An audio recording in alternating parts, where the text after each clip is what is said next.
আচ্ছা, আজ আমরা দেখব কোষের প্রধান ধাত্র অর্থাৎ সাইটোপ্লাজম এর গঠনটা কী।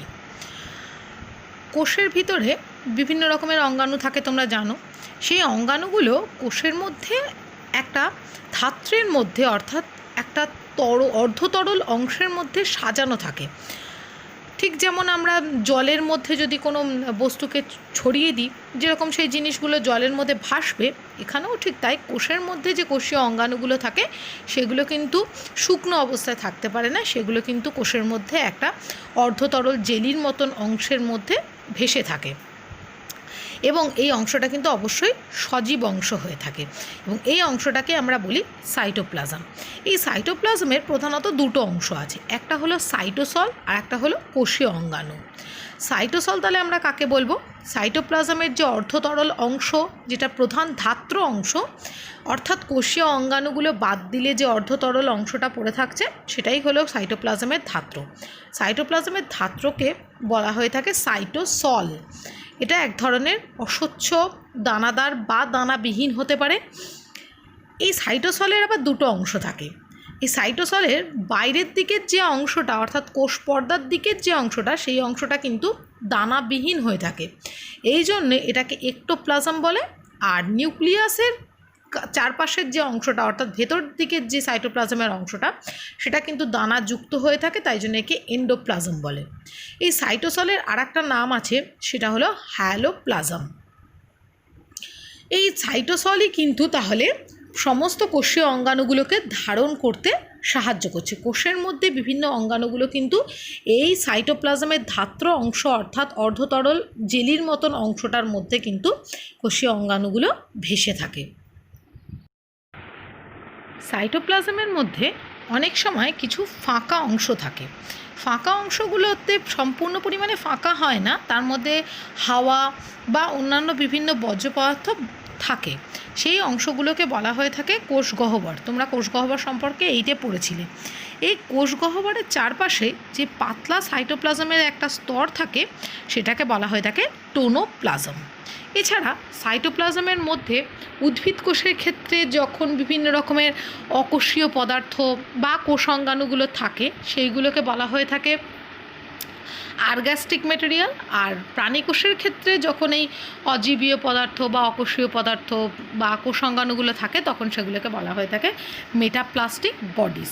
এবং এই দুটো জিনিসকে একত্রে বলা হয়ে থাকে ট্রোফোপ্লাজম। অর্থাৎ টোনোপ্লাজম আর ট্রোপোপ্লাজম কিন্তু আলাদা। এরপরে দেখো, সাইটোপ্লাজমকে নির্দিষ্ট আকৃতি দেওয়াতে সাহায্য করে অনুনালিকা বা মাইক্রোফাইব্রিল।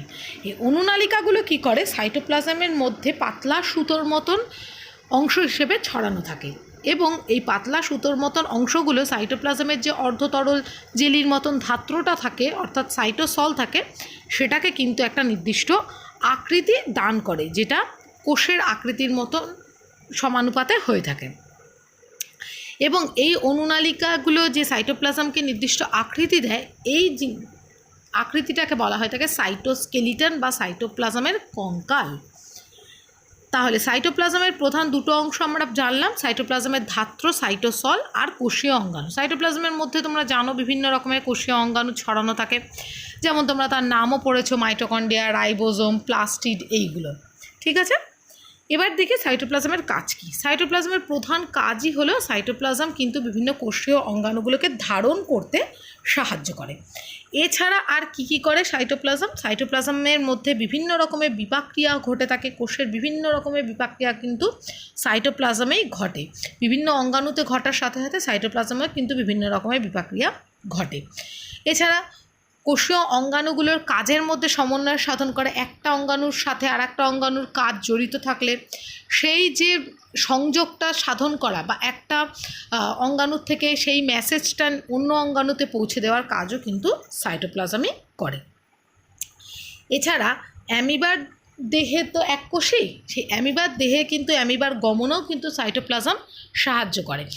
সাইটোপ্লাজমেরই কিন্তু অংশগুলো বিভিন্ন রকমের আকৃতি নিয়ে অ্যামিবার ঘনপথ সৃষ্টি করে, যা অ্যামিবাকে চলাচল করতে সাহায্য করে।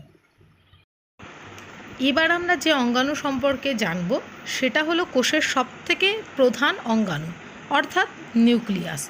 তোমরা এইটা পড়েছিলে যে নিউক্লিয়াস কোষের সমস্ত কাজ এবং অন্যান্য অঙ্গাণুদের কাজও নিয়ন্ত্রণ করে, যার জন্যে নিউক্লিয়াসকে বলা হয়ে থাকে কোষের মস্তিষ্ক অর্থাৎ কোষের প্রধান অংশ। এই নিউক্লিয়াসের প্রধান কাজ কি? এই নিউক্লিয়াসের বিভিন্ন কাজের মধ্যে একটা সবথেকে উল্লেখযোগ্য কাজ হলো নিউক্লিয়াস কোষ বিভাজন বা কোষকে ভাঙতে সাহায্য করে এবং কোষের অন্যান্য কাজও কিন্তু নিয়ন্ত্রণ করে। কিন্তু কিছু কিছু কোষে দেখা যায় এই প্রধান অঙ্গাণু নিউক্লিয়াস কিন্তু থাকে না। যেমন স্তন্যপায়ী প্রাণী লোহিত রক্তকণিকায় নিউক্লিয়াস থাকে না। এটা কিন্তু তোমরা খুব ভালো করে জেনে রাখবে। স্তন্যপায়ী প্রাণী অর্থাৎ আমাদেরও কিন্তু লোহিত রক্তকণিকায় নিউক্লিয়াস নেই। এরপরে আমরা দেখব নিউক্লিয়াসের অংশগুলো কী কী। তোমরা এইটাও জেনেছিলে যে নিউক্লিয়াসের প্রধানত 4টে অংশ থাকে। সেই 4টে অংশ কী কী? নিউক্লিয় পর্দা, নিউক্লিয় প্লাজম, ক্রোমাটিন জালিকা বা নিউক্লিয় জালিকা আর নিউক্লিয় ওলাস। প্রথমেই আমরা দেখব যে নিউক্লিয় পর্দা কাকে বলে। নিউক্লিয়াসের চারপাশে যে দ্বিপর্দা দিয়ে নিউক্লিয়াসটা ঘেরা থাকে তাকে বলা হয়ে থাকে নিউক্লিয় পর্দা। দুটো পর্দার মাঝখানে কিন্তু কিছুটা ফাঁক থাকে। তাহলে যদি বলে নিউক্লিয়াসে কটা পর্দা দ্বারা ঘেরা থাকে, তাহলে বলবে নিউক্লিয়াস দুটো পর্দা দ্বারা ঘেরা থাকে এবং এই দুটো পর্দাকে বলা হয়ে থাকে নিউক্লিয় পর্দা। এই নিউক্লিয় পর্দার মধ্যে কিছু কিছু জায়গায় ঠিক যেমন আমরা দেখেছিলাম যে কোষ প্রাচীরের গায়ে ছিদ্র ছিদ্র থাকে, তেমনি নিউক্লিয় পর্দার গায়েও কিন্তু কিছু কিছু জায়গায় ছিদ্র থাকে। এই ছিদ্র ছিদ্র অংশগুলোকে বলা হয়ে থাকে নিউক্লিয় পোর বা নিউক্লিয় ছিদ্র। এর মাধ্যমে কি হয় তোমরা বুঝতেই পারছো। এর মাধ্যমে সাইটোপ্লাজম থেকে নিউক্লিয়াসের মধ্যে কিন্তু বিভিন্ন রকমের পদার্থ যাতায়াত করতে পারে। এরপরে আসি নিউক্লিয় প্লাজমে। নিউক্লিয় প্লাজম কি? প্লাজম কথাটা আমি বলেছিলাম তোমাদের যেখানেই দেখবে সেখানেই বুঝবে প্লাজম মানে রস, অর্থাৎ তরল বা অর্ধতরল কোনো কিছু। নিউক্লিয়াসের ভেতরে সাইটোপ্লাজমের যে কিছুটা অংশ থাকে সেই অর্ধতরল অংশ, সেটাকে বলা হয়ে থাকে নিউক্লিয় প্লাজম। এই নিউক্লিয় প্লাজমটাও কিন্তু নিউক্লিয়াসের মধ্যে বিভিন্ন অংশকে থাকতে সাহায্য করে। সেই বিভিন্ন অংশের মধ্যে প্রধান দুটো অংশ হলো ক্রোমাটিন জালিকা এবং নিউক্লিয় ওলাস। এরপরে আসি ক্রোমাটিন জালিকা বা নিউক্লিয় জালিকা সম্পর্কে। ক্রোমাটিন জালিকা বা নিউক্লিয় জালিকা কি? নিউক্লিয়াসের মধ্যে জালকের মতন কিছু অংশ ছড়ানো থাকে। সেই অংশগুলো থেকে কি হয়, কোষ বিভাজনের সময় ক্রোমোজোম তৈরি হয়। তোমরা জানো যে ক্রোমোজোম কোষ বিভাজনের একটা প্রধান অঙ্গাণু এবং এই ক্রোমোজোমের মধ্যে কি থাকে, এই ক্রোমোজোমের মধ্যেই কিন্তু আমাদের নিউক্লিক অ্যাসিডগুলো থাকে। এই নিউক্লিক অ্যাসিড হলো ডিএনএ, আরএনএ এবং এর সাথে থাকে প্রোটিন, যে প্রোটিনগুলো হলো হিস্টোন প্রোটিন। তোমরা কদিন আগেই পড়ে এসছো। এই ডিএনএর কিছু নির্দিষ্ট অংশ থাকে, সমস্ত অংশ নয়। ডিএনএর কিছু কিছু নির্দিষ্ট অংশ কিন্তু বংশগত বৈশিষ্ট্য বহন করার কাজে লাগে। এক প্রজন্ম থেকে আরেক প্রজন্মে বংশগত বৈশিষ্ট্য বয়ে নিয়ে যায়। এই নির্দিষ্ট অংশগুলোকে আমরা জিন বলে জেনে থাকি। ঠিক আছে? আচ্ছা, এরপরে হলো নিউক্লিয়াসের ভেতরে আর একটা গোলাকার অংশ থাকে, সেই অংশটাকে আমরা বলছি নিউক্লিয় ওলাস।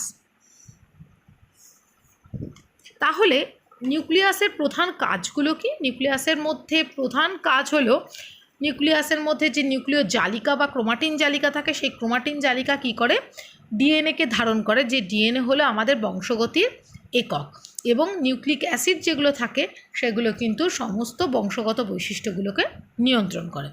এছাড়া নিউক্লিয় ওলাস কী করে? নিউক্লিয় ওলাস কিন্তু রাইবোজোম নামক যে কোষীয় অঙ্গাণুটা আছে, সেই রাইবোজোম নামক কোষীয় অঙ্গাণু উৎপাদন করতে নিউক্লিয় ওলাস সাহায্য করে। এছাড়া নিউক্লিয় প্লাজমের মধ্যেও কিছু কিছু বিক্রিয়া ঘটে থাকে এবং নিউক্লিয় ছিদ্র বা নিউক্লিয় পোর দিয়ে কিন্তু সাইটোপ্লাজম থেকে নিউক্লিয়াসের মধ্যে বিভিন্ন পদার্থ যাতায়াত করতে পারে। এবার এসো নিউক্লিয়াসের গঠনটা আমরা ছবির মাধ্যমে ভালো করে দেখে নিই, যাতে আমরা সম্পূর্ণভাবে পরিষ্কার জিনিসটা বুঝতে পারি এবং নিউক্লিয়াসের কোন অংশকে কি বলে সেটা আমাদের চোখের সামনে একদম পরিষ্কার হয়ে যায়। তোমাদের বইতেও কিন্তু নিউক্লিয়াসের একটা ছবি আছে, এই ছবিটা কিন্তু তোমরা আঁকবে অবশ্যই।